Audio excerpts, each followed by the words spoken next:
LaViza, just tell me what Impact Futures does, what its what its mission is, what you're trying to do out there in the community. We are a nonprofit. We're working to reduce substance abuse among teens, and our biggest deal is creating a prevention message into the hearts of our kiddos.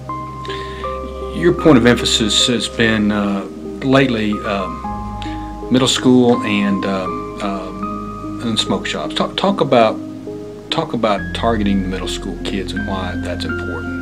We have found that in our school survey called the Texas Prevention Impact Index, we have found that kiddos around the age of 11 and 12, that's when they very first get that curiosity to try a new drug or to experiment with drugs.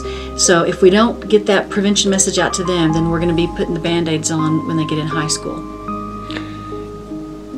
Smoke shops have been they've been our nemesis. Right. Tell me about kind of the war on that, if you will, how successful you've been, and why it's important to target them. In January of 2011, we did what we call an environmental scan, and we had one head shop. And by February, there were 13 more, so we had 14 total. We went in to see what they were selling, what they were doing, because we'd begun to hear about kids smoking something that was making them go crazy. And these kids had been buying it at truck stops, and now these smoke shops popped up. We went in there, I talked to several of the clerks. One clerk told me he's making a lot of money, he's building his empire, and I said, did you realize kids are dying from this? He said, yeah, I do, but I'm building my empire, and oh well, if a stupid kid dies, that's on them, that's on their parents. And I said, well, do you have kids? Do you know, would you let them smoke it? He said, no, that stuff is horrible, it's poison, it'll kill you. So he absolutely knew what it was. Does not care.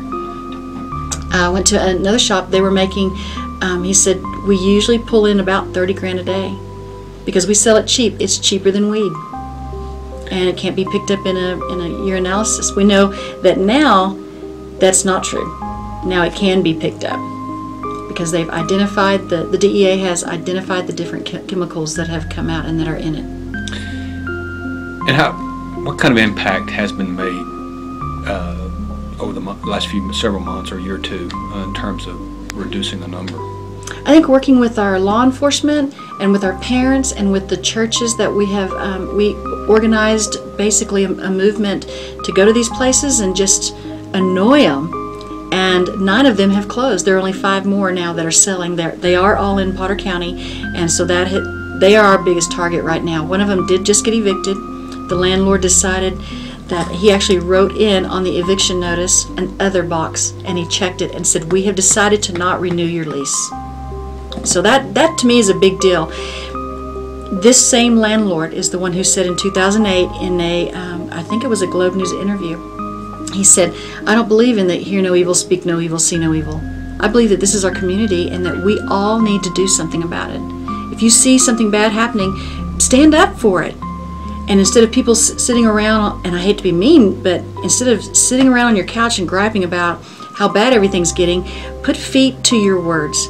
Get up, call us, come protest with us. Stand up.